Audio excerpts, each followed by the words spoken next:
All right, this is the third time trying to make sure my audio is on. Okay, good morning, everyone. So I'm Melissa here. Sorry, hold on. Put my zipper up. I forgot to put my zipper up today. Bad habit. Yesterday I did a video and I had food on my shirt. I'm such a slob. I really am sometimes. Okay, so what I want to talk about now is last night after my video, and this is where talking helps, guys, and processing helps. So I have a very busy day today, but I want to get this out. Okay, so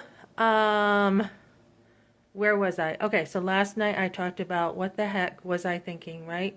So, definitely I want to talk about after the abortion, because a lot of women go to drugs, they go to alcohol, they go to more abortions after the first one. And, I used to think, and this is where I was judging, I used to think, oh my goodness, after one, how could you have another one? But when I was thinking, after my abortion, I went down. I mean, I went down. I didn't even realize I went down. I thought my rock bottom was when I was pregnant with my son and I had seen truth. I saw the truth and I'm like, oh my goodness, I just felt like killing myself. And I had cried out to God to forgive me and help me, and He did. And shortly after, I was saved. So, I thought that was my rock bottom. But now that I think about it, I had another rock bottom, and that was after the abortion. There was a deep, deep sense of loss, and this is normal for post-traumatic stress. A deep sense of loss. There's a lot of stuff. Many women feel like God is punishing them. They feel like they can't have kids again. There's the fear of losing that child after an abortion, which there is some, what's the word I want to say, real concern about that. My placenta separated after my firstborn. I was in the hospital 3 days there. What else? There's the flashbacks. There's thinking you hear, kids' voices sometimes saying, "Mommy, mommy," and nightmares. And there's seeing other women when you can't have children having their baby and being full of regret. There's the replacement child of wanting a child just to replace that aborted baby. There is just so much guilt and shame, and it doesn't heal until it comes out of the closet, guys, and into the light. So, as I continue to talk about healing with abortion, which is a huge part of this, it's not just the abortion you have to survive. Usually there is the survival mechanisms after that you have to survive too. So I don't think we've really talked about a lot of this in the healing community. I don't think we have. We mostly talked about healing from abortion, but I don't think we've really talked about how to heal completely with those coping skills. So for me, like I said, I felt like this guy I liked. He had a very strong desire for me. My first boyfriend, my friends were like, oh, he's geeky, Melissa. And you got your peers around you. You got a lot of friends. I had my friend Chris, Becky, BJ, just tons of girls from elementary school, going into high school. I was very popular in middle school, very popular. And then that summer, I had worked at Billy's Restaurant in Epsom, New Hampshire, real dump. Everyone thought so, just a place to go get grub. First time I served alcohol underage was over there. Adults hitting on the kids, just a lot, okay? So that was a place that whatever happened pretty much stayed at Billy's, okay?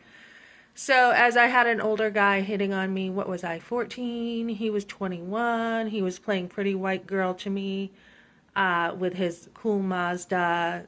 This was the owner's son, Billy. Harassment was a normal thing in the restaurant business back then. You had truck drivers coming in, hitting the waitresses' butts. You had a lot of stuff going on.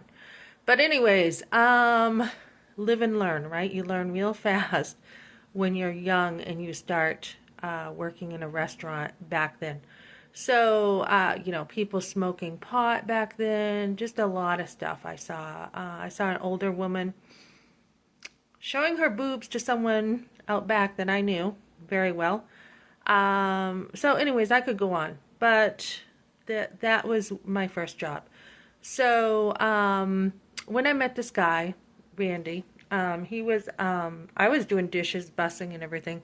He was doing dishes and, we dated, nice guy, just nice, too nice, okay? So as I developed, getting what was I there for like a year or something? You get older, you start developing. My parents had a huge argument in front of me about whether I could date. My mom's like, all the other girls date, and my father's like, you are not dating until you're older. And I couldn't wear makeup, and I couldn't shave, and I couldn't do a lot of stuff. My dad was really strict, which, looking back, I think he was right. But my mother was just like, you're too old-fashioned, so he gave in and he let me date, and then he had then this is what happened, abortion.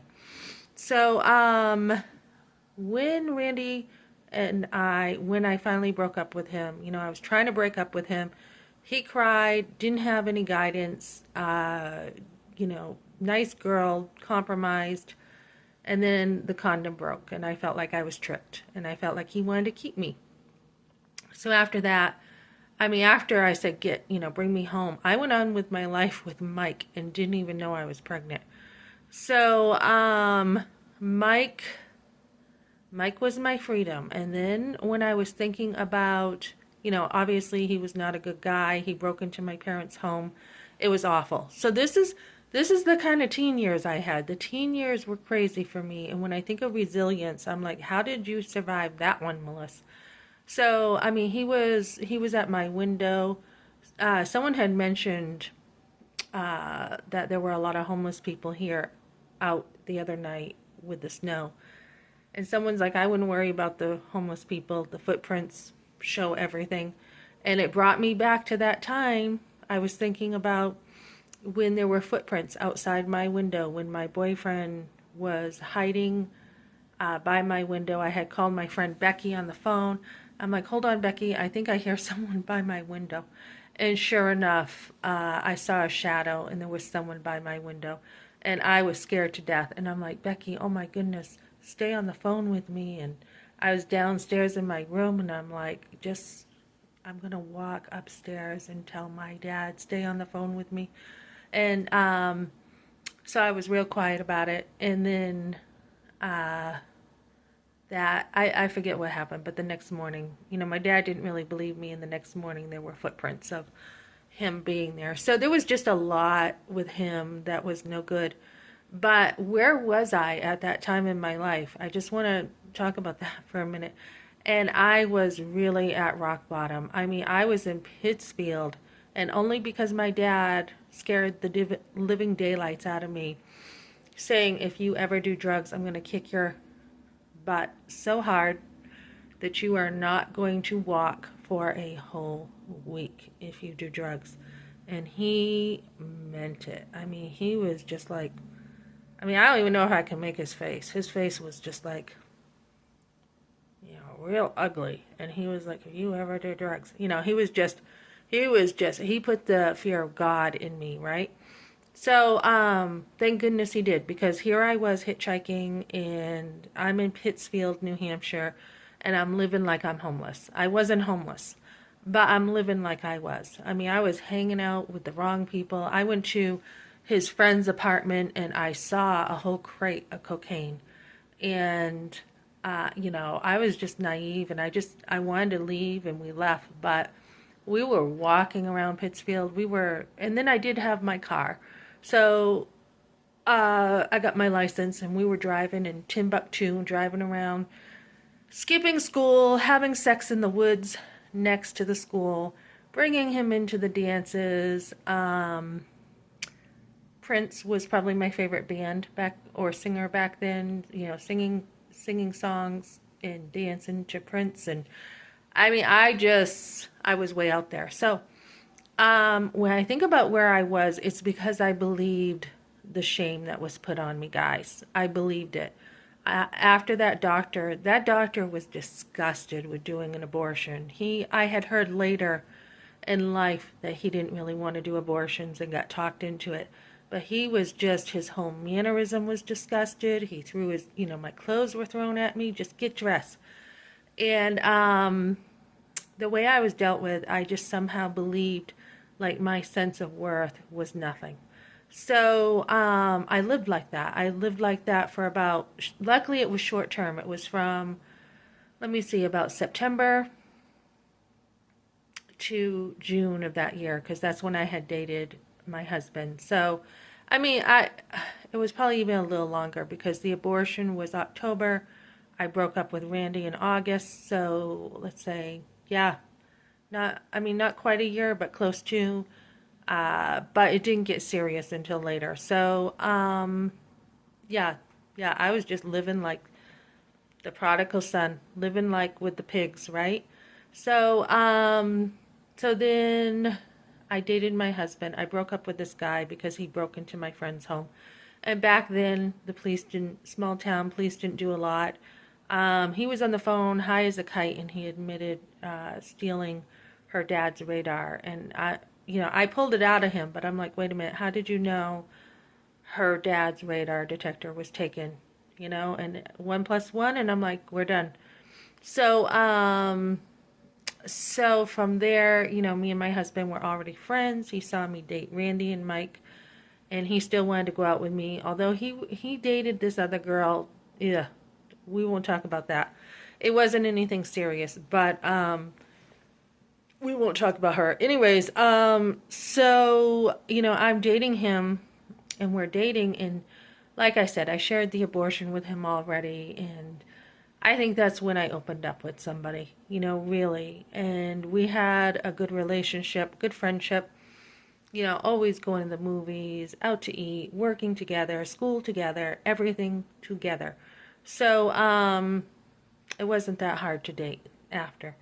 And, I was very empty. I went to money, I went to food, I would eat a half a gallon of ice cream at a time. I went to, the cookies in the cupboard, the Oreo cookies. I went to clothes. I had a credit card. My husband, we were dating at the time, but he was in the car for like 2 hours. And I was in JCPenney buying a bunch of clothes on my credit card. And he came in and he's like, what is taking you so long? And actually, wait, did he come in that time? No, I think he came in another time. That time I brought out a huge pile of clothes and shoes and belts and everything for me. And he's like, what in the world took you so long? So I had actually maxed out my credit card. I was working, I think at that time for the state, and I brought all these clothes. And so anyways, we lived together, and then that was on Monroe Street in Concord, and then he broke up with me. So when he broke up with me, and this is the part I want to share, ladies, just like the first boyfriend who abandoned me, this was an abandonment. I mean, he just broke up with me and he's like, "Oh, I just want my freedom." And he went off and had his freedom, okay? So, when he did that, that was a coping mechanism I already had with Mike, and then I felt like, okay, we're building better. Me and my husband were pretty solid ground, I thought. And then he did this, and that coping mechanism, I think, just came back, just dating again. And this time it was really bad. I mean, I was dating one guy after another, just like that. I had dated this one guy, Don, that I met while working. And I'm telling you, ladies, and I'm sharing this because I'm real deal here, guys. I really want to help women understand stuff. So I just went down again. And this was a huge loss for me because what we had was something special. It really was. So I felt another huge loss. And I was so mad that he broke up with me. I really was. And then I just didn't care. I didn't care.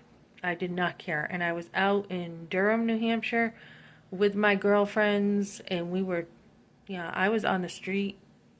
taking my clothes off, drinking. I had my bra and underwear on, but I was way out there. We had met some guys from another place, and no, I was not with them. But yeah, it was crazy. And then I dated this guy from the pizza place, and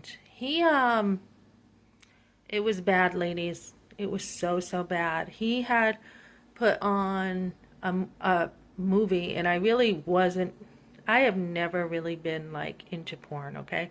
But he put this movie on to get things going, and I wasn't into it, and we were together, and he had blood coming out after when he went pee. And I happened to go in the bathroom and see it, and I'm like, what? Oh my goodness, what? And yeah, so that was a real bad experience, ladies. So I got used pretty bad there. So when you get used really bad, guess what? You go down again. So then I still didn't learn. I did not learn.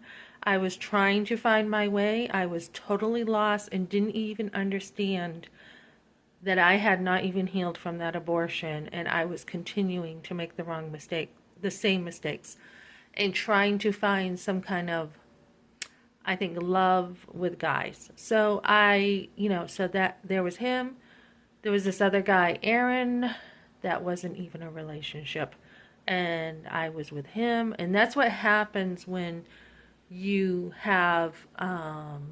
don't heal. You go from relationship to then it doesn't even matter. It doesn't matter. There doesn't even have to be a relationship. So then I went and I had a huge mistake. And I will talk about this another time because it's something that is really bad, really bad. And I haven't been able to really be like, what the heck were you thinking?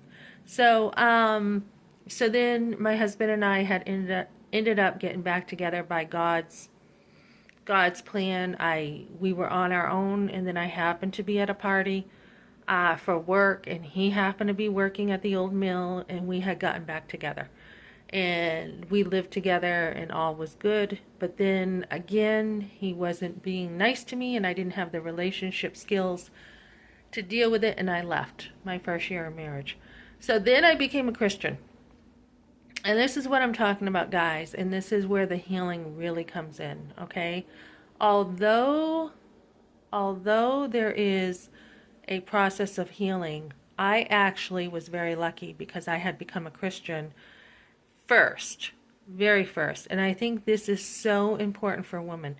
There are women who are saved who need healing, which is probably, I think, a lot easier than if you don't have Christ and you need healing.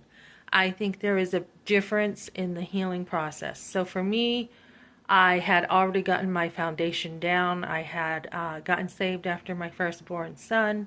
I had been mentored. I had a bunch of mentorship. I had Bible studies. I had classes. And of course, my kids changed my life. My kids were good for me.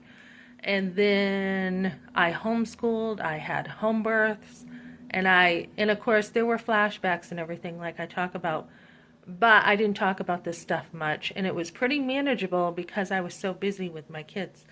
And nobody knew in church circles. I didn't really share any of this until, when was it?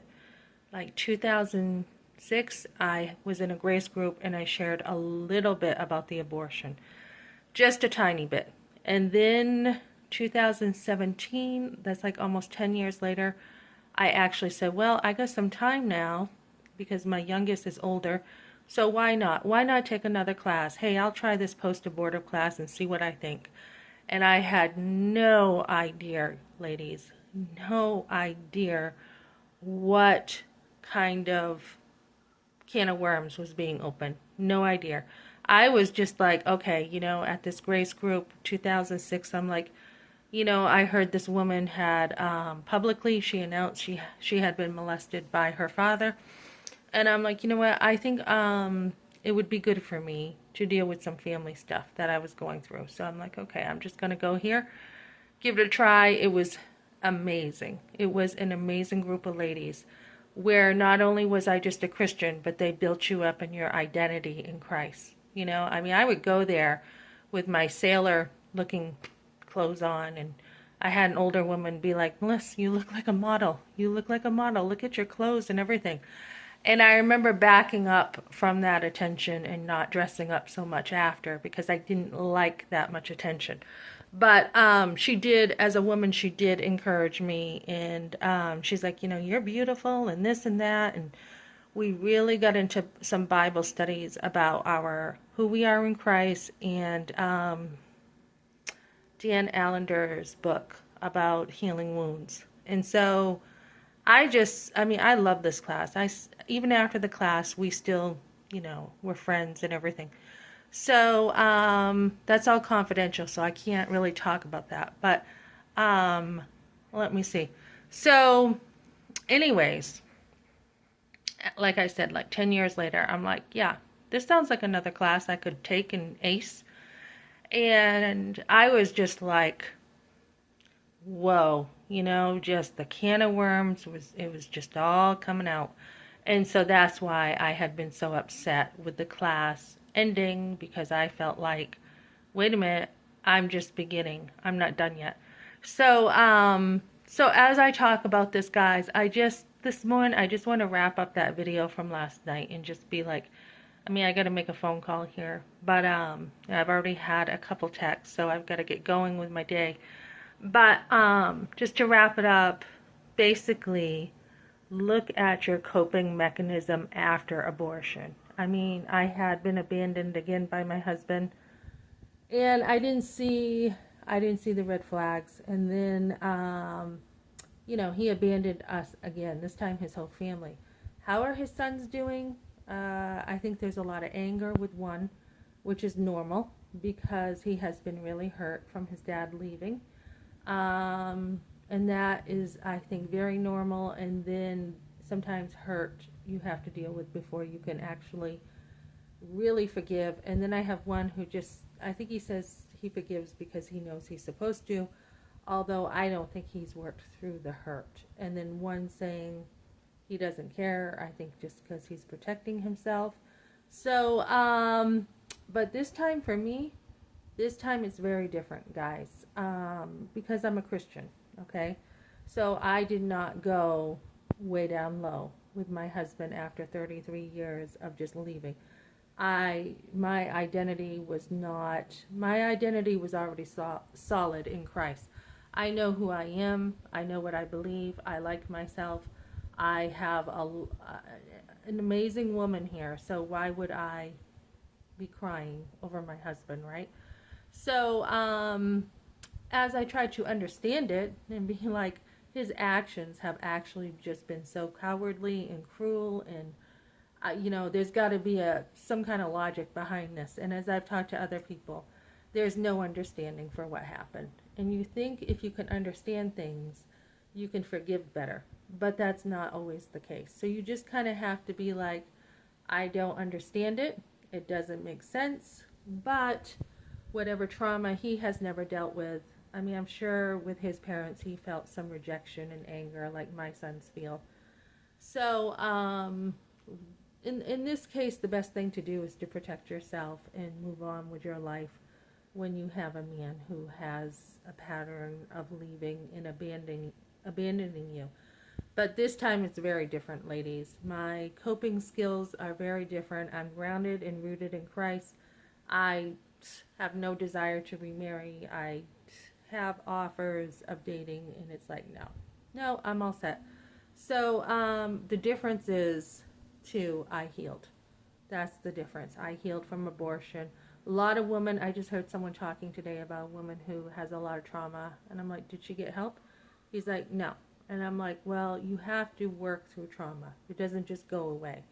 So that's why this divorce for me, I have been keeping my chin up, because a man, I mean, it's just a man, right? It's not like God.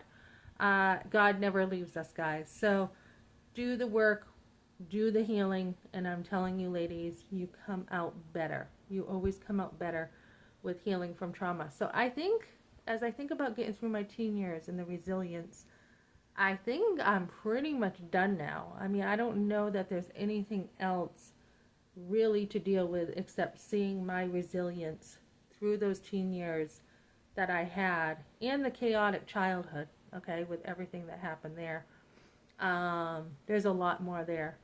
But seeing me get through the teen years and then turn my life around. And that's really what you need to do, ladies. Get through that trauma, turn your life around so you're not making the same mistakes. So I'm not, you know, I was young, guys, okay? I was married the time I was what, 20? I was young when I was dating those other guys and very naive and very stupid and got used a lot and had to learn the hard way.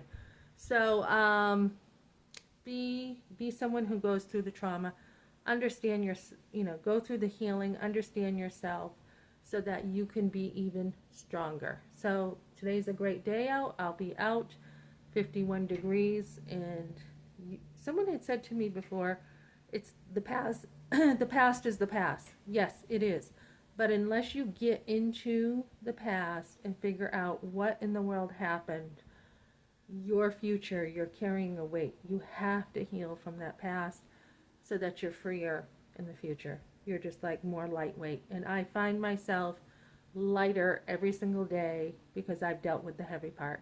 So this is a hope I give you, ladies. Okay? It doesn't matter what you've been through, whether it was abortion or whether it's a rape or whether it's non-consent from a doctor killing your child. Whatever you go through, there is a God who loves you, cares for you. There is hope. There is a living hope today that whatever has happened to you in your life, you do have the resilience with God to do anything. You can do all things through Christ. Um, and this is my message, that true hope is in God, and He redeems the evil that was meant for evil, but God meant it for good. He will redeem you and He will help you. Okay, that's what I got, guys. Thanks for joining me for this long video today.